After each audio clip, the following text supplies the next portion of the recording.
ভাইজান তিনি। পর্দায় তিনি যেমন দাপটে, তেমনি পর্দার বাইরেও তার ব্যক্তিত্ব নিয়ে আলোচনা সমালোচনা কম নয়। বিভিন্ন সময় নানা কারণে শিরোনাম হন সালমান খান। ফের নতুন করে শিরোনামে উঠে এলেন এই তারকা। শুটিং সেটে তার আচরণ নিয়ে বিস্ফোরক অভিযোগ তুললেন এক পরিচালক। সম্প্রতি ভারতীয় গণমাধ্যমে দেয়া এক সাক্ষাৎকারে পরিচালক বিবেক বাসওয়ানি শুটিং সেটে সালমানের অনিয়ম নিয়ে অভিযোগ তোলেন। সালমান মদ্যপান করে সেটে আসতেন কিনা এমন প্রশ্নের জবাবে বিবেক বলেন, কাজের সময় এমন অশোভন আচরণ কোনোভাবেই কাম্য নয় এবং একজন মানুষ একই সঙ্গে কাজ করবে আবার মদ্যপান করবে সেটাও তার পক্ষে মেনে নেওয়া সম্ভব না বলেও উল্লেখ করেন এই নির্মাতা। যদিও সরাসরি সালমানের নাম উল্লেখ না করলেও ইঙ্গিত ছিল স্পষ্ট।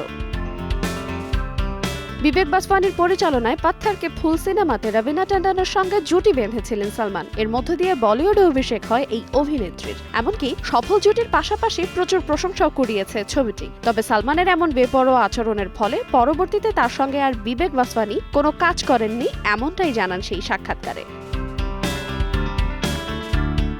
এ ধরনের অভিযোগ নতুন নয় সালমান খানের ক্ষেত্রে। দীর্ঘ ক্যারিয়ারে একাধিকবার বিতর্কে জড়িয়েছেন তিনি, কখনো ব্যক্তিগত জীবন, কখনো শুটিং সেটের আচরণ নিয়ে। তবুও তার জনপ্রিয়তায় ভাটা পড়েনি একটুও, বরং প্রতিটি সিনেমা মুক্তির সময় বক্স অফিসে ঝড় তোলেন এই অভিনেতা। বর্তমান ভাইজান খ্যাত সালমান একসময় পরিচিত ছিলেন ব্যাড বয় নামে।